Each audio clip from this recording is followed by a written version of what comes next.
ang diktador ng Hapon at ang madugong anino ng ikalawang digmaang pandaigdig. Sa bawat pahina ng kasaysayan ng digmaan, may mga pangalang nakatatak sa dugo at takot.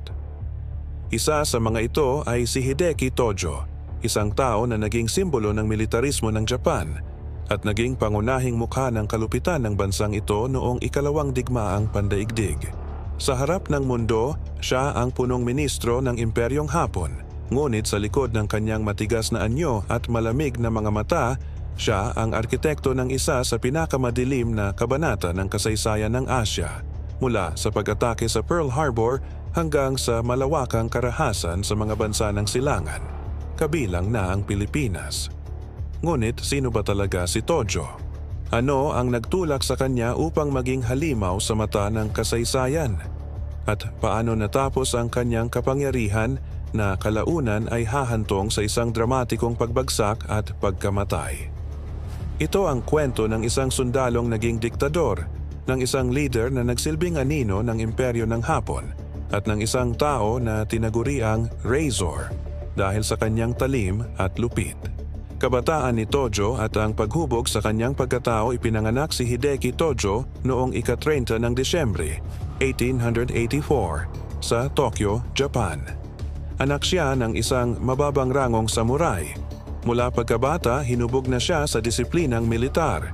Sa isang lipunang lumalakas ang espiritu ng nasyonalismo at militarismo, natural na nahubog ang isipan ni Tojo sa paniniwalang ang Japan ay may banal na misyon, ang pamunuan at sakupin ng Asya. Lumaki siyang masunurin, disiplinado, at walang pag-aalinlangan sa mga kautusan. Ang kanyang ama, isang mandirigma, ay nagtanim sa kanya ng paniniwala na ang kapangyarihan ng Japan ay nakabatay sa lakas ng militar. Sa murang edad, natutunan na niya ang konsepto ng Bushido, ang landas ng mandirigma. Para kay Tojo, hindi ito basta moralidad, kundi ito'y naging gabay na ideolohiya upang bigyang katwiran ng anumang aksyon kahit ito'y marahas. Pag-angat sa militar at ang katangian ng isang Razor. Noong pumasok siya sa militar, agad na lumutang ang kanyang matalas na pag-iisip at determinasyon. Tinagurian siyang Razor dahil sa kanyang eksaktong pamamahala, disiplina at walang awa sa mga taong lumalabag sa kanyang mga utos. Hindi siya ngumingiti, bihira siyang magpakita ng emosyon at palagi siyang nakasuot ng matikas na uniforme. Para sa kanyang mga tauhan, si Tojo ay hindi lamang isang opisyal kundi isang sagisag ng mahigpit na disiplina. Dahil sa kanyang kasigasigan, mabilis siyang tumaas ng ranggo. Naging kilala siya hindi lamang sa kanyang talino sa estratehiya, kundi pati na rin sa kanyang pagiging walang kompromiso. Ang kanyang pananaw ay simple ngunit mapanganib. Ang Hapon ay nakatakdang mamuno sa Asya. Kung may hahadlang, dudurugin. Pag-usbong ng militarismo at pananakop ng Japan. Sa unang bahagi ng ika-20 siglo, lumakas ang militarismo sa Japan. Naniniwala ang mga lider ng bansa na hindi sapat ang maliit na kapuluan para sa kanilang lumalaking populasyon. Kailangan nilang palawakin ang kanilang teritoryo upang makakuha ng likas na yaman at kapangyarihan. At dito, nakakita ng pagkakataon si Tojo. Sumali siya sa mga operasyong militar sa Manchuria noong 1930s, kung saan ipinakita niya ang kanyang pagiging brutal sa mga kalabang Tsino. Ang pananakop sa Manchuria ang naging simula ng tinatawag na Imperial Expansion.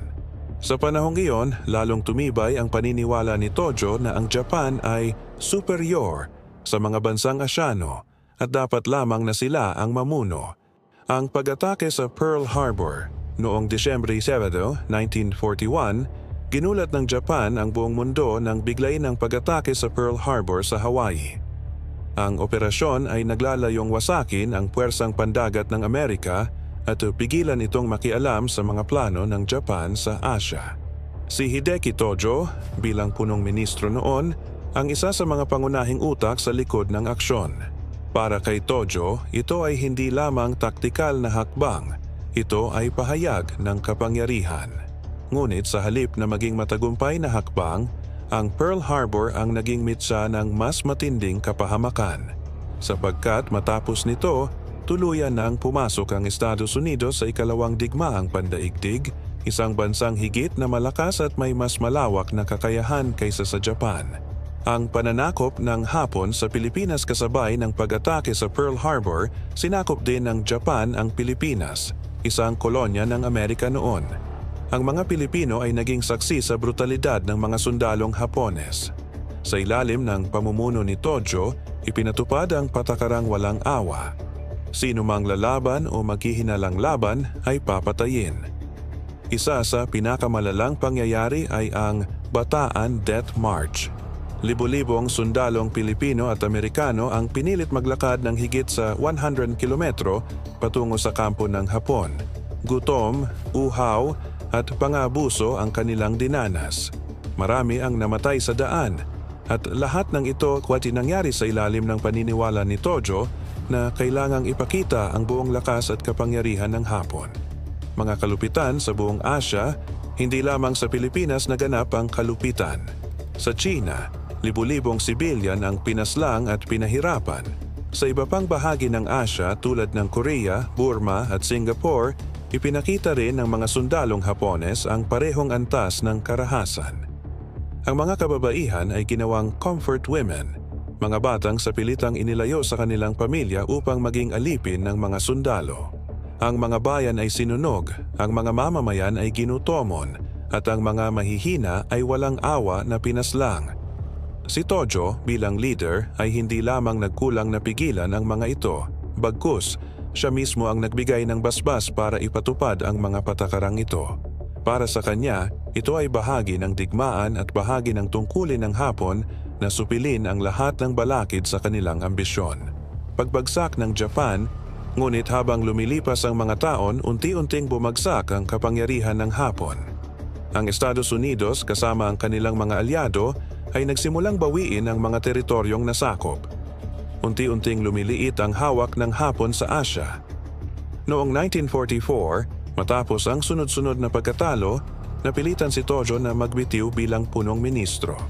At noong 1945, matapos ang pagbagsak ng 2 atomic bomb sa Hiroshima at Nagasaki, tuluyang sumuko ang Hapon.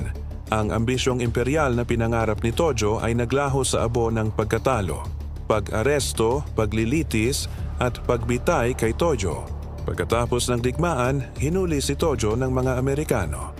Sa oras ng kanyang pag-aresto, sinubukan niyang magpakamatay gamit ang baril. Ngunit siya ay nabigo, nabuhay siya matapos ang operasyon at humarap sa paglilitis. Sa Tokyo War Crimes Tribunal, nahatulan siya ng crimes against peace at war crimes. Siya ay itinuring na pangunahing responsable sa libu-libong kamatayan at paghihirap ng mga inosenteng sibilyan. Noong Disyembre 23, 1948, si Hideki Tojo ay binitay sa pamamagitan ng bitay. Ang dating makapangyarihang leader ay namatay bilang isang kriminal ng digmaan. Ang anino ni Tojo sa kasaysayan hanggang ngayon, nananatili ang anino ni Tojo sa kasaysayan ng Hapon at ng mundo. Para sa marami, siya ang simbolo ng kalupitan at kasakiman ng isang imperyo. Ngunit sa ilang nasyonalista sa Japan, nakikita siya bilang isang leader na tapat sa kanyang bansa. Subalit, hindi may kakaila ang katotohanan. Sa ilalim ng kanyang pamumuno, milyon-milyon ang nagdusa. Ang pangalan ni Hideki Tojo ay isang paalala na ang kapangyarihan na walang kabutihan, ang ambisyon na walang konsensya, at ang paniniwalang ang isang bansa ay higit kaysa sa iba ay nagdudulot lamang ng kapahamakan. Pagninilay, habang ating inaalala ang kasaysayan, mahalagang balikan ang mga kwento ng mga biktima at ang mga aral ng nakaraan. Si Hideki Tojo ay hindi lamang isang tao, siya ay isang babala. Isang babala na ang digmaan at ambisyon ay may presyo, at ang presyo nito ay buhay ng mga inosente. Sa huli, ang kwento ni Tojo ay hindi lamang tungkol sa kanya bilang diktador, kundi tungkol sa sangkatauhan, kung paano natin dapat bantayan ang ating mga pinuno, ang ating mga desisyon, at ang ating pananampalataya sa kapangyarihan. Sapagkat sa bawat pag-angat ng isang Tojo, maaaring magbalik ang anino ng madilim na kasaysayan.